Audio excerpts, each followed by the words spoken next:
Hello friends, continuing with the topic of Ohm's law, today we come to its sixth part, that is superconductivity.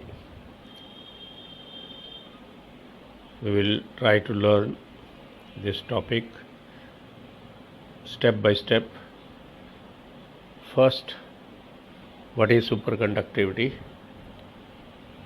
The phenomenon by virtue of which a conductor loses its electrical resistance when cooled down to sufficiently low temperatures is called as superconductivity.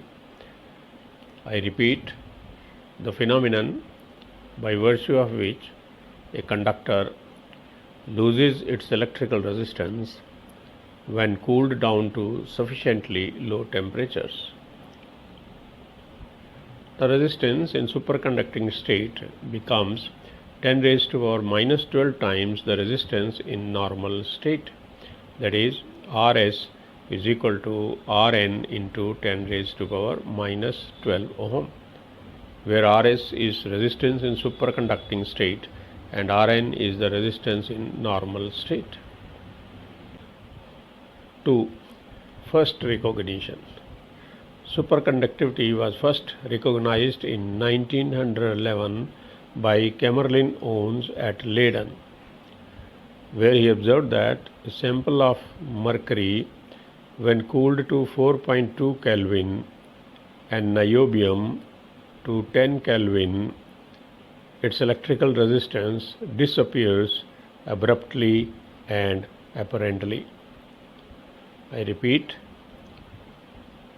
superconductivity was first recognized in 1911 by Camerlin Owens at Leyden, where he observed that a sample of mercury, when cooled to 4.2 Kelvin and niobium to 10 Kelvin, its electrical resistance disappears abruptly and apparently. 3. Experimental survey. First, Rs is equal to Rn into 10 raised to power minus 12 ohm. In superconducting loop of wire, Owens estimated using persistent currents induced into it that the resistance in superconducting state is to be at the most 10 raised to power minus 12 times the resistance in normal state, that is Rs is equal to Rn into 10 raised to power minus 12 ohm, where Rs is resistance in superconducting state and Rn is resistance in normal state. The second experimental survey had been at MIT, Massachusetts Institute of Technology. So at MIT, it was found that an induced current of several hundred amperes in a superconducting lead ring showed no change in magnitude of the current for a period of at least 1 year. It gave a strong evidence of that resistance in superconducting state is indeed zero.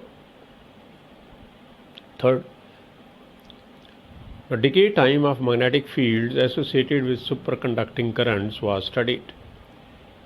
It has been found that decay time is not less than 10 raised to power 5 years. I repeat, decay time of magnetic fields associated with superconducting currents was studied. It has been found that the decay time is not less than 10 raised to power 5 years. Now fourth, Meissner effect.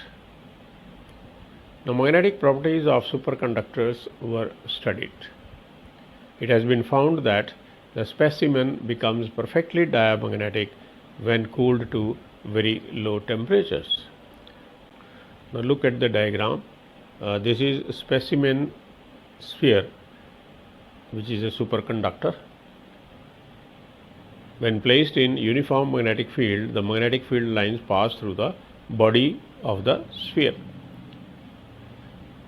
When this sphere is cooled down to very low temperatures, then the magnetic field lines leave the body of the sphere. They change the path. They do not pass through the body of the superconducting sphere, and that is what we call it as Meissner effect. Now, what is Meissner effect? A superconducting material, when cooled to very low temperatures, it becomes diamagnetic. This change in magnetic property at very low temperatures of superconductors is called as Meissner effect. This was fourth experimental survey of superconductivity. Now, fourth, cause of superconductivity. So there are certain materials such as mercury at 4.2 Kelvin and niobium at 10 Kelvin lose their electrical resistance and become superconductors. Their resistance in superconducting state is given by the expression Rs is equal to Rn into 10 raised to power minus 12 ohm. Now, this is not due to the fact that ionic vibrations in the lattice cease at low temperatures, but is due to the fact that number one, the electrons no longer remain independent in the conductor. Number two, electrons become mutually coherent, that is, they form Cooper pairs. And number three, ionic vibrations are unable to deflect this coherent cooperative cloud of electrons at very low temperatures. Of course, ionic vibrations are unable to deflect this coherent cooperative cloud of electrons at very low temperatures. So, this is the cause of superconductivity, that electrons no longer remain independent in the conductor, but become mutually coherent and form Cooper pairs. And then ionic vibrations are unable to deflect this coherent cooperative cloud of electrons. That's why the superconductivity comes into existence. 5. Transition temperature or critical temperature. The temperature at which normal state of conductor changes to superconducting state. I repeat, the temperature at which normal state of a conductor changes to superconducting state is called as transition temperature or critical temperature. For example, mercury at 4.2 Kelvin becomes superconductor, and niobium at 10 Kelvin becomes superconductor. It is normally denoted by Tc. Now, critical temperature of some of the elements is listed below. For example, first, titanium at minus 273 degrees Celsius or 0 Kelvin becomes superconductor. Aluminium at minus 272 degrees Celsius or 1 Kelvin. Lead at minus 276.6 degrees Celsius or 2 Kelvin. Technetium at minus 262 degrees Celsius or 11 Kelvin. Europium nitride at minus 257 degrees Celsius or 16 Kelvin. Now, niobium tin at minus 255 degrees Celsius or 18 Kelvin, and niobium aluminium and germanium combination at minus 250 degrees Celsius or 23 Kelvin becomes superconductor. So, here you can see we have superconductivity at 23 Kelvin.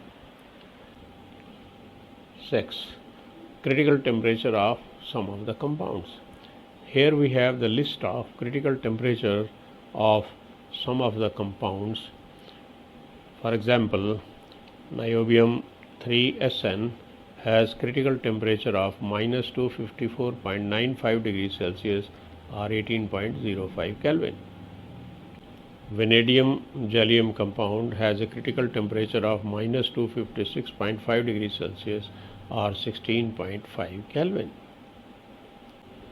Similarly, titanium cobalt has critical temperature of minus 259 degrees Celsius or 3.44 Kelvin.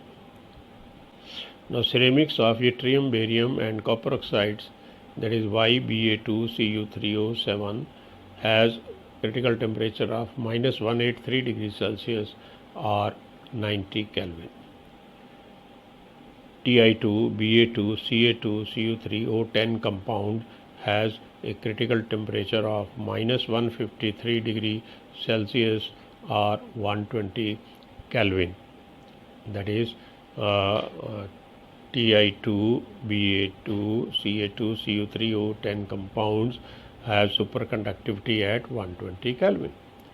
Now, from this data, we see that at present time we have superconductivity at 90 Kelvin or 120 Kelvin. Seventh, need of superconductivity.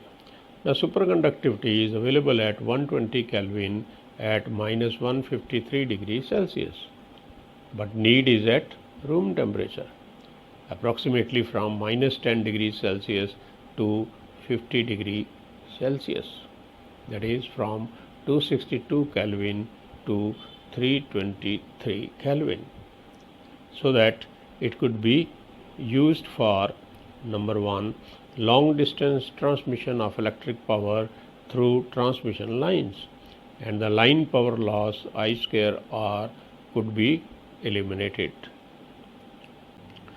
Eighth, efforts being made in this direction. Search for new ceramics is being made.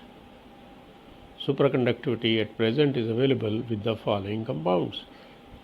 Number one, ceramics of yttrium, barium and copper oxides, that is YBa2Cu2O7 at minus 183 degrees Celsius or 90 Kelvin.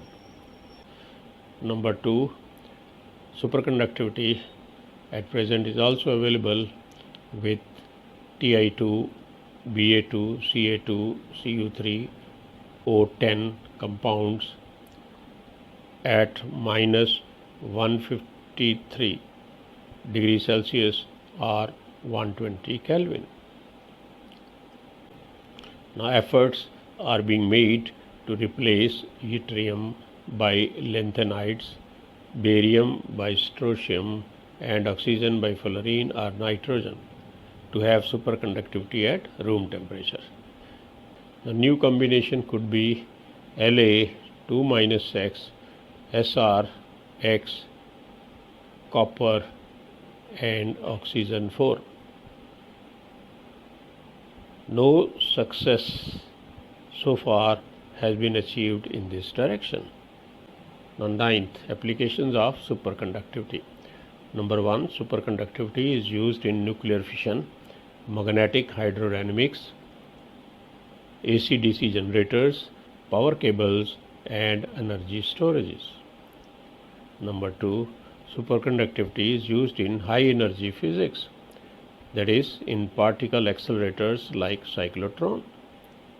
Number three, used in transportation, that is in magnetic levitation of vehicles. Number four, used in medical detection devices like NMR, CT. Number five, used in electronics. So I repeat the applications of superconductivity. Superconductivity is used in nuclear fission, magnetic hydrodynamics, AC/DC generators, power cables and energy storage. It is also used in high energy physics, that is in particle accelerators like cyclotron. Also it is used in transportation, that is in magnetic levitation of vehicles. Number four, it is also used in medical detection devices like NMR, CT. Fifth, it is also used in electronics. Assignment 3.1 continued. Question number 30. What is superconductivity? Who and when it was recognized first? Question number 31. What was revealed by an experimental survey? Question number 32. Explain Meissner effect. Question number 33. Define transition or critical temperature. Give transition temperature of mercury and niobium. Question number 34. Why we need superconductivity? What are the efforts being made to achieve superconductivity at room temperature? Question number 35. Enumerate few applications of superconductivity. So this is all about superconductivity at this level. Thank you so much.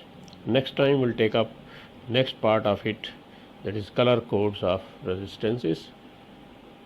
Till then, goodbye.